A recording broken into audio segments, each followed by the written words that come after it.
Hi parents, all right, so we're getting ready for another mini lesson for multiplication because I know that some of the kids, they're struggling and really trying their best with this, but sometimes it works better with a video and they can see it and try a couple different things.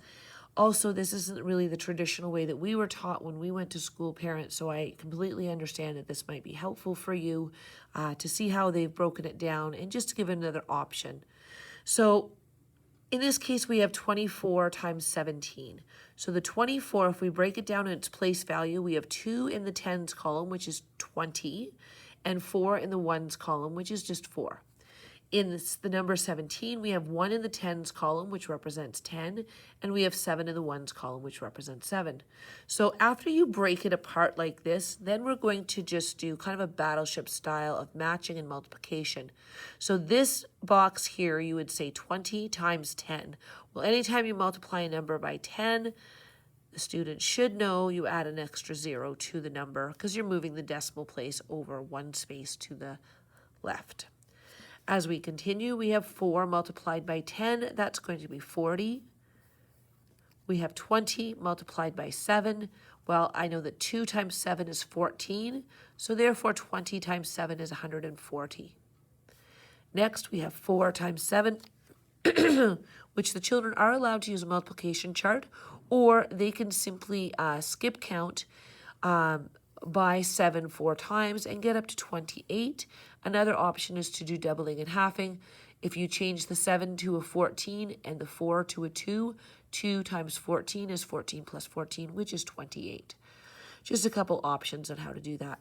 Then we are going to add horizontally, so 200 plus 40 is 240. The next one is 140 plus 28 is 168. Some of the students might benefit for this one doing it individually and lining it up. They might have to go 140, put the 28 under it, and they might actually have to add it like this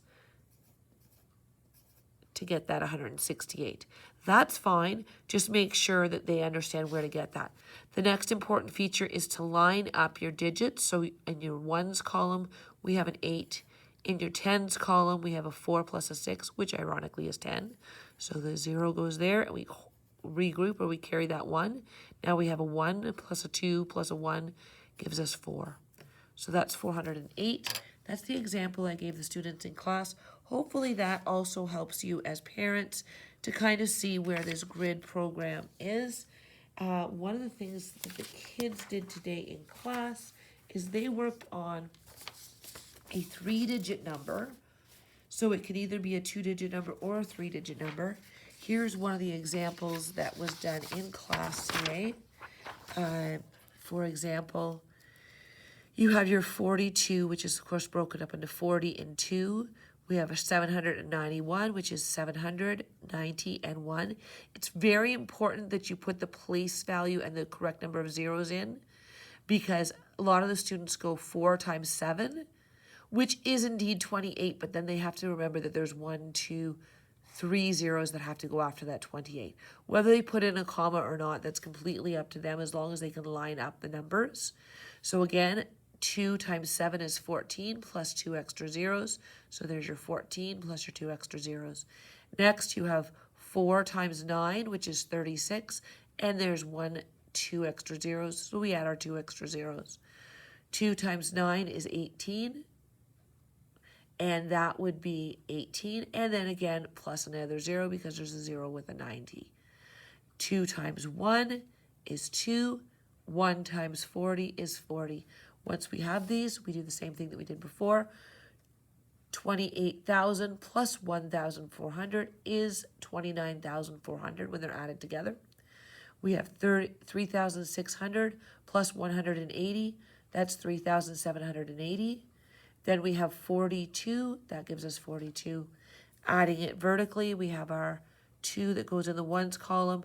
We have an 8 and a 4, which is 12. So that's going to go into our tens column. 2 goes in our tens column, 1 goes up at the top, 4 plus 7 is 11, plus 1 is 12, which gives us a 2 here, and the 1 goes back up to the top.